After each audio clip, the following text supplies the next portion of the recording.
So, I decided to start making YouTube videos again, which is what I'm going to do, but I'm going to make them just about like whatever media I've been into at the time, maybe sort of video essay style and similar things, because I think that is going to be easier than like vlogging, given that I am inside of my house all day, because there is a pandemic.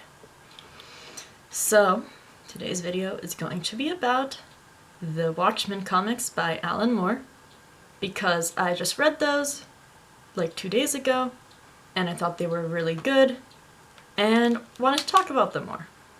So this isn't a review, because I'm not going to do a black and white, this is good because this, or this is bad because of this. It's going to be more of a discussion where I just talk about what I liked, why I think they're good, and just talk basically, because I have opinions and thoughts sometimes. If you know me at all, you know that I like comics, specifically like Marvel superhero comics, and have liked them for a significant portion of time, which is why I was able, I think, to enjoy Watchmen so much. Like, I think anybody can really enjoy the comics and get something out of them, but as somebody who's sort of seen both sides, both the hypercritical vision that Watchmen presents as well as the original content, I was able to glean more.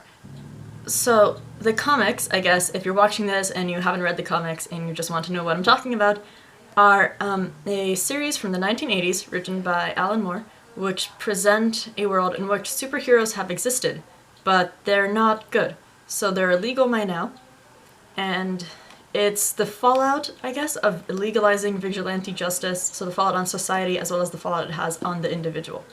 So the main character is, well, I guess the narrator, protagonist sort of person, is a vigilante named, hope I get the pronunciation right, Rorschach? One moment. How to pronounce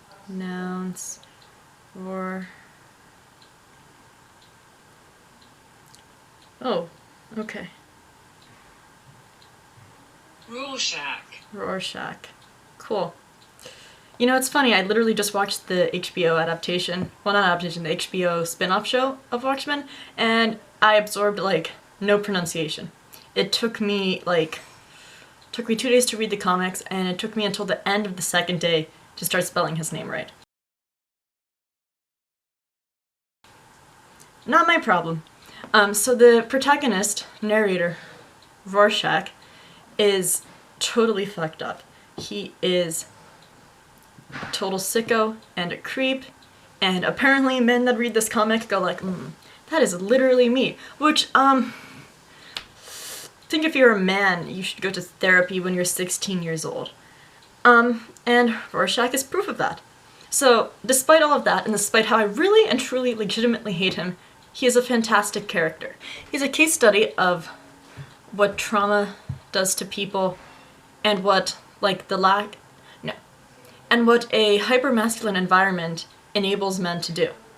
So, just for context as to who he is as a person, summarized in one sentence, he's 5'6", he wears lifts in his shoes, he wears platform shoes, he's like a doomsday prophet, he writes in a journal, he's gay, he's a ginger, like, his mommy didn't love him. Like, it's like everything that makes a character good, but the cool thing is that he's truly and completely terrible. So, Rorschach has all of these issues that ordinarily in other characters I would find to be really compelling, and I guess a reason to like that character, but in him, the way they manifest, it's just like, terrible. He is so irredeemably bad as a person. He's also a misogynist, a homophobe, a white supremacist, just like extremely violent, extremely self-righteous, and yet, he's the protagonist of the comics.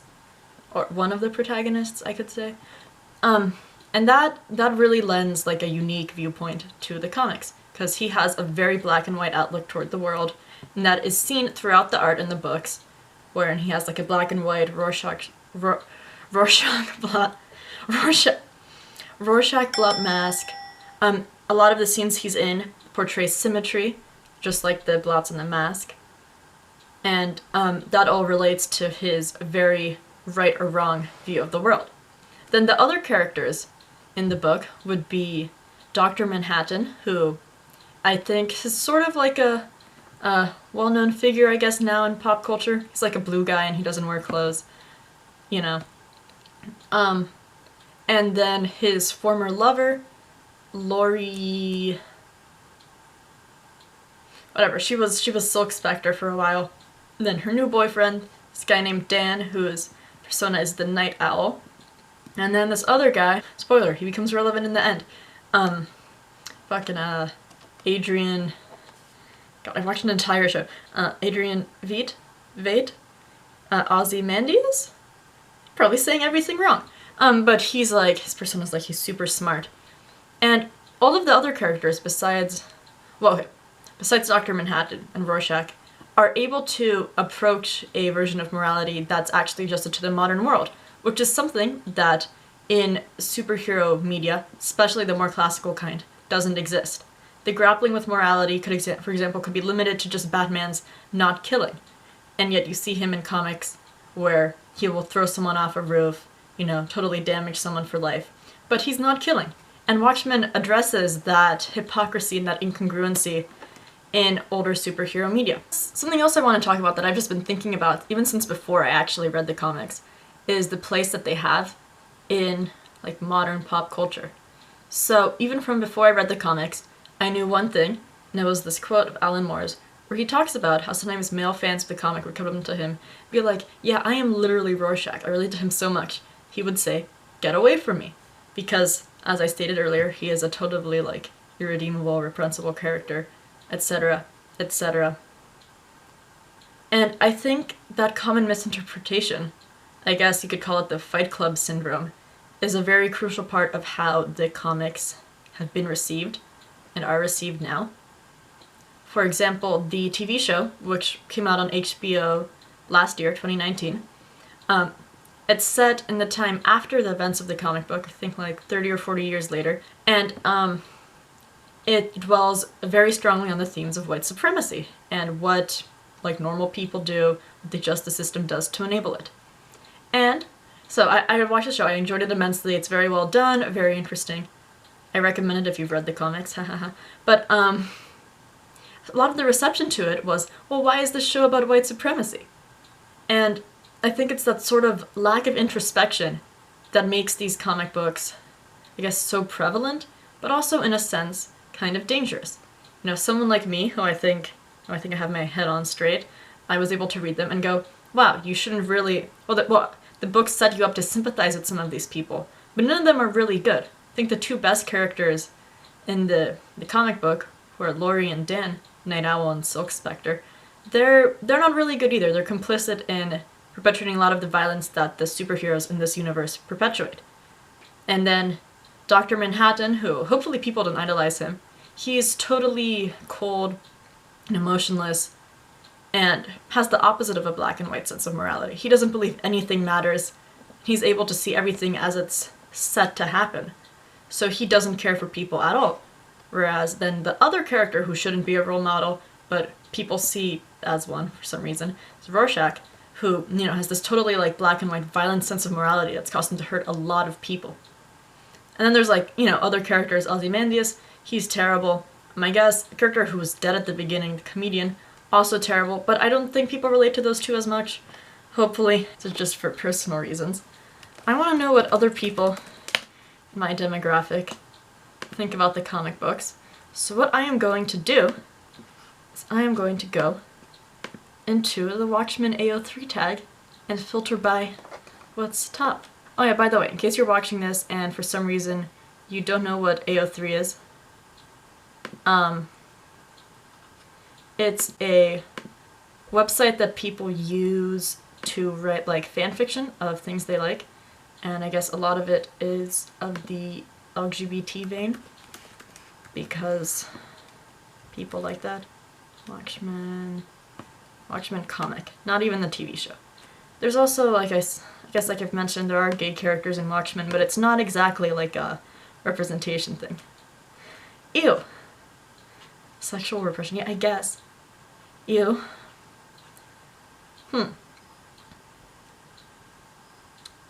Yeah, this seems a lot of, it's like a lot of missing the point. thought I was gonna get a laugh out of this, but Jesus Christ. But I'm just kind of disappointed. I'm not happy with this. This is it's very gross and unpleasant. I think if you're... Christ. This is exciting. I'm gonna send this clip specifically to my friends. Yeah, that's messed up. This is sick and twisted. So, guess from what you can see that people managed to not so much misinterpret, well, yeah, people managed to massively misinterpret an element of the comics, just something that I mentioned earlier, which is that, yeah, Rorschach in the comics is gay, and I think it's very intentional. That's another thing I was going to say about the comics. Everything in them is intentional. It's 12 issues, each of them is, I think, like 30 pages, you know, so big 80s comics issues, and there's not a single moment of wasted space, like, not a wasted word. I think that's really good. That's why it works so well narratively. It's very concise, and every moment that's spent sort of off somewhere else. There's one part where there's sort of a dual narrative, where there's one character, minor character, who's reading a comic book about feeling marooned from humanity, while things that are so terribly, like, marooning and so distancing from humanity happen around him. I think that's a very crucial moment, and it's not wasted. It's not a, why is this happening? Because everything in the comic is intentional. That's why the whole thing, fucking Rorschach, and experiencing a lot of homophobia and his discomfort around women. It isn't just like, okay, this guy's a misogynist and a weirdo. It's very key to his character. But that doesn't make him a good guy, redeemable at all. You know, despite being the victim of a lot of abuse, he's a terrible person, and he never makes any attempts to get better. That's just a fact about his character. I sort of asked myself why Alan Moore chose to include that, and although I can't really put it into words, I do know that it's like a very crucial part to the narrative, having this man who's so messed up be messed up in another way. I think there are other LGBT characters featured in this comic. One of the older superheroes who features prominently in the TV show is gay and he's in a relationship, and that moment specifically serves to show that the superheroes in that universe are not accepting. They're not good people. They're focused on a self-image and power. One of the main themes of Alan Moore's Watchmen is that being able to wear a mask and conceal your identity is a way to abuse power. And that's really clear through the characters of course, once again, Rorschach, and also the comedian who is since dead. This is also a theme that comes into play in the TV show, which I brought up a couple times already. I kind of wish I had done this video before watching the show, so I could have contained it only to the comics. That's alright, because the show only really expands upon that theme. I also realized earlier, I was like, yeah, everything Alan Moore does is super intentional, and then didn't even talk about what I was talking about. So, this is about the fanfiction thing, Christ. So, there is this one scene where Rorschach and Night Owl, whose name is Dan, and I don't remember his last name. That's okay. They are on a mission. They're going to go... I'll try and keep this light on spoilers. They're going to go stop the big baddie of the series. And there's one very specific panel. They're like shaking hands or something. And it just like lingers on that.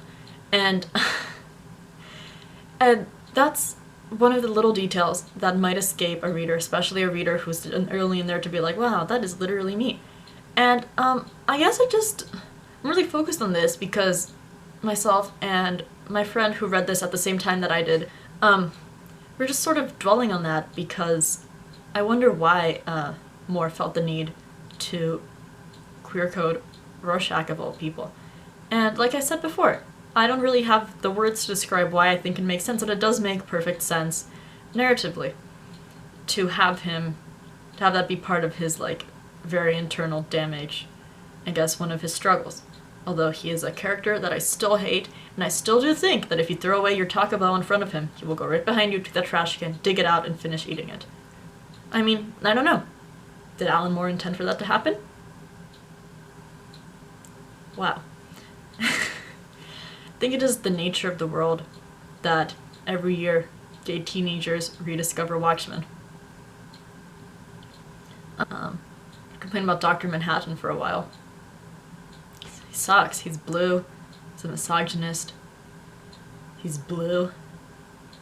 Blue lives matter. Well, his shirt doesn't. It's funny because before I made this video, I had warned all my friends, like, yeah, I'm gonna do a video about Watchmen because I want to get back into making videos, but just warning you, it's gonna be me rambling about Rorschach for 20 minutes, and it was. Because I don't know. He's truly an unlikable character, but he is so interesting, and such an interesting choice as a protagonist. Because really, the main character, he's a side character, even though he's the narrator. The main character of the comic book, I would say, is Laurie, Silk Spectre, because she's the one who, yes, she makes it out alive. She makes it out unharmed. She, and then with the help of Dan, Night Owl, they're the ones that figure out what's going on, so as to not give spoilers. They're the ones who actually go around and, in a sense, save the day. Except for... okay, spoilers. They're not able to save the day. They're the ones who are actually going to try to. They're the ones with the morality that is most well adjusted to the real modern world they live in. While everyone around them is, in a sense, an idealist, or in Dr. Manhattan's case, just totally cold and uncaring. And so Laurie is the main character, and as also the female protagonist, well, not protagonist, female lead, right? She lends a really interesting viewpoint to the abuses a real-world woman would have suffered in a hyper-masculine, like, vigilante superhero area. Super interesting. Her mother is a sexual assault survivor, and that factors in largely into Laurie's story, which, you know, also aspects of, like, hereditary trauma, etc. But having her be the main character, and yet not the narrator, is a large part of, at least what for me, made Watchmen so interesting. Because it's sort of first person, but it's not limited just to Rorschach's point of view. Like, the viewpoint jumps around a bit, but he is the narrator, and his journal is what lays out what's happening. But ultimately, it's his journal, which is a plot point, but it doesn't really lend anything to the story. It just lends insight into the head of a very twisted case study and what so much unlimited anonymous power does to someone. It's just so interesting. I feel like I'm not putting it well into words, but the comic really is written in such a way that you're an outsider and you know everyone's doing things that are wrong, but also you're in there with them at the same time. You're experiencing it with them. You can't help but feel bad for everyone in this comic, except for maybe Dr. Manhattan, cause I hate him. So, if you watch this, thanks for watching. Maybe you should read the comics if you're interested. Of course, there's a lot of heavy stuff in them, so I don't recommend them if you have, like, very specific triggers to certain types of trauma. Watch the spin-off TV show if you're interested, but I do recommend some knowledge of the comics first, maybe even just my video, maybe skim the Wikipedia page. But the show is very good. And if you're watching this, probably because you're my friend and you saw this, you clicked on it, but you should subscribe to my channel, because if you like this, you will like future videos of me also talking about things. You can also follow my Twitter, which is the same thing, but in 240 characters at a time. Share this video with your friends, because that'll provide me, like, encouragement, and then maybe I'll make another video. Thank you. Bye.